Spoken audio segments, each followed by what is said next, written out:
Patagal ng patagal, pa iba ng pa iba yung request sa akin ng mga tropa natin Pero walang problema, solid kayo sa akin At sumakto, may ongoing event doon sa isa sa mga paboritong tambayan dito sa bayan namin. So tara, samahan nyo ako. Maggala tayo ngayon mga lodi. Hi, ako nga pala si Kuya Renan. Tambay ako, pero marami yung pangarap. Pangarap ko yung mama na walang ginagawa at kung paano gagawin yon. Hindi ko pa rin po alam. Sorry ka sa mga tropa natin, tourist spot daw. Pero guys, hindi to nature trip tulad ng inaasahan ng iba Ang pupunta natin mga lodi, Boulevard sa tabi ng dagat. Bagong gawa lang to mga idolo at hindi ko may tatanggi na isa to sa mga paboritong tambayan ng mga taga rito sa amin tapos mga kalapit bayan. So considered tourist spot na rin siya. Kasi maganda naman nga yung place. Sakto, merong 5-day festival na nagaganap dito. Diba nga gaya ng sabi ko, bilang isang content creator, feeling ko, obligasyon ko rin na i-promote yung turismo tapos yung mga local businesses na nakikilahok sa mga pa-event dito sa bayan namin. At syempre, pag may mga ganitong event, maraming pagkain. Well, isa naman talaga yun sa mga target namin Yun na nga, pagkarating namin, ako, food trip agad yung naisip. Mais yung nadaanan naming una. Pagkatapos nakadaan din kami ng shawarma. Pero pas muna tayo dyan, baka mapuno agad yung tiyan. Pero may isa kami nadaanan na hindi talaga ako pwede magpas. Nakita ko ng mga pato-pato na nilalagay sa ulo. Syempre, umiral na may pag-iisip bata ni Kuya Renan. Pero ngayon, hindi na yung pato yung target ko. Yung windmill naman yung target ni Kuya Renan ngayon. Oh, siya, pagbigyan nyo na ako. Minsan lang to Tsaka cute yan. Ako na magsasabi siya, promise, cute yan. O diba cute? Umiikot. O siya, may windmill na ako sa ulo. Lakad na tayo ulit. And along the way, nadaanan natin yung booth ng mga entrep student ng Partida State University. Nagbibenta sila ng iba't ibang klaseng products. Shoutout sa inyo lahat. Pagbutihin yung mga pag-aaral nyo. Tutuwa talaga ako pag nakakita ng mga estudyante todo yung effort para sa mga studies nila. Sana ganun din ako kasipag na nag-aaral pa ako. Nakakatuwa talaga pag may mga ganong klaseng event kasi nasi-showcase yung mga local businesses sa lugar namin. At hindi lang sa bahay namin. Nakikilahok din yung ibang local businesses galing sa kalapit bayan.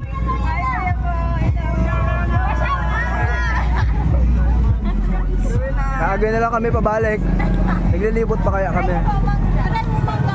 Ora chanti. Pagbalik po. Hello. Ano tama ining pangaran?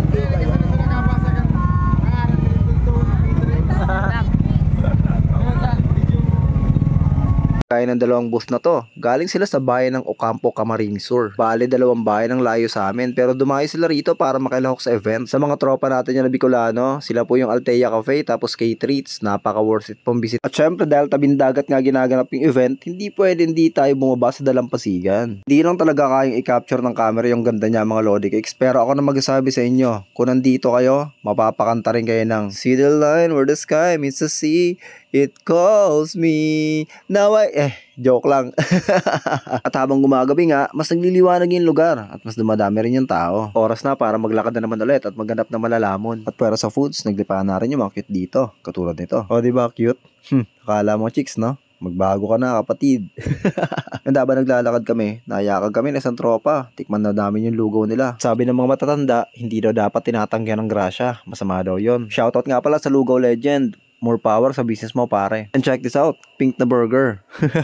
Kakaiba talaga mga business ideas ngayon no? Nakakatuwa yung pagiging creative ng mga tao. As in, kakaiba sila. Kanya-kanya ng pakulo para bumenta. Well, ganun yung uso ngayon, 'di ba? Para mag-thrive ka sa business, dapat open ka sa mga kakaibang ideas. Katulad nito, kung merong Diwata Pares Overload sa Maynila, dito sa amin merong Pares Overload. Tinanggal lang yung Diwata. Pero okay din. Pares pa rin naman Tsaka overload din siya. Sa 99 pesos mo, meron ka ng only rice, only sabaw, tapos isang soft drinks. Not bad, di ba? At dahil paborito to ng panganay ko, hindi pwedeng hindi kami kumain ito. Napaka-solid nga naman ng setting mga lodi. Kakain ka ng pares, tapos sa tabing dagat. Sheesh! At dahil nga sobrang yummy ng pares na to, pati cellphone ko, hindi napigilang hindi makisasaw doon sa mangkok ng pares. Diyos ko, wag naman muna ngayon. Wala pa akong pamalit sa'yo Pero walang makakapigil. Tuloy ang kain ni Kuya Renan. Walang upuan. Nako, walang problema. Basic lang yan. At pagkatapos kumain, sound trip muna ng konti. May libreng live band Parang ang sarap makiupo habang nagbibir Kaso hindi pwede. Baka pag uwi ko, nasa labas na mga gamit ko. Paalam ko Commander, food trip lang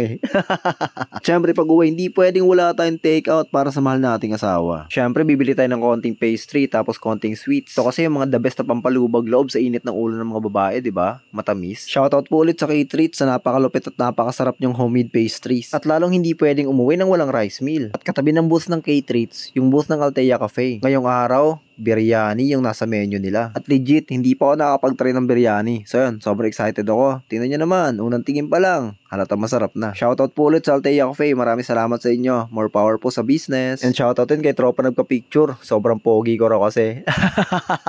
Di joke lang.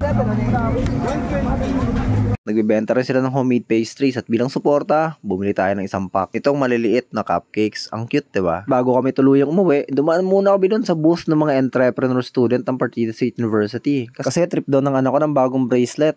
Oy, shoutout ulit sa inyo ha. Gaya ng sinabi ko, pagbutihin nyo yung mga pag-aaral nyo. And shoutout nga pala sa lahat ng participant business na hindi nahagip ng camera ngayon. Pasensya na kayo, medyo gaul po sa oras ng Kuya Renan. Hayaan nyo, next time, babawi ako sa inyo. At sa lahat ng kababayan ko, tapos mga kalapit bayan namin, located po yung event sa Tagas Boulevard. Punta na po kayo. Promise, mag-i-enjoy po kayo na sobra. Ayun, goods na yung mga pasalubong. Goods na rin kami. Time to go home na mga Lodi Cakes. Kung nanonood ka pa rin hanggang sa parting to ng video, maraming salamat. Taning muanip na tayo mga Lodi. Maraming salamat sa lahat ng suporta. Wala ako rito kung wala kayo. And that is it for today's video mga idol. Maraming salamat po ulit sa lahat ng suporta. Maraming salamat din sa panonood. At hindi pa rin po ako magpo-promote ng sugal. Again, ito po si Kuya Renan. See you on the next one.